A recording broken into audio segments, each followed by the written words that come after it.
Stanley decided to go to the staff lounge to check on his co-workers. He never functioned well by himself and constantly needed support and guidance from others, so the thought of total solitude was terrifying to him. When Stanley came to a set of 2 open doors, he entered the door on his left. This was not the correct way to the employee lounge, and Stanley knew it perfectly well, so he turned left at the first open door and walked back in the right direction. Stanley was so bad at following directions, it's incredible he wasn't fired years ago. Maybe this is why everyone had left. No one wanted to be around someone as bad at listening as him. And since he was walking into the middle of nowhere and thus ruining the entire story, Stanley decided that he would punish himself. So when he came to the elevator and the doors opened, he stepped inside and pushed the button to go up.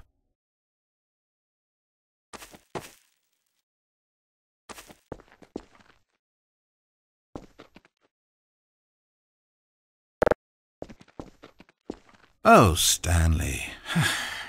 You know, you really aren't going anywhere, and I don't say that deceitfully. I truthfully mean that there isn't a story down here. The story was back up where I told you to go in the first place. Right now, you're just running around looking at empty halls, and frankly, that's perhaps even more infuriating for me. So why don't you throw me a bone, give me a chance, and just let me tell the story I want to tell,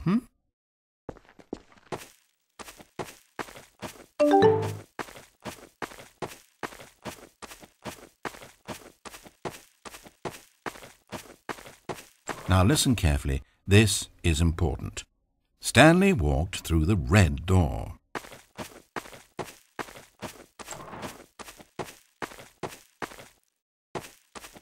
Good, good. Now, if you don't mind, there's something I'd like to show you. But to do that, I think it would be best for us to start from the beginning.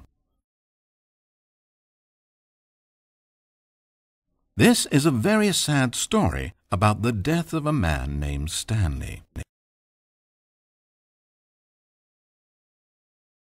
Stanley worked for a company in a big building where he was employee number 427. His job pushing buttons demanded little of him, so there was not much of himself to give. And in this way, Stanley's job felt less and less like his every day.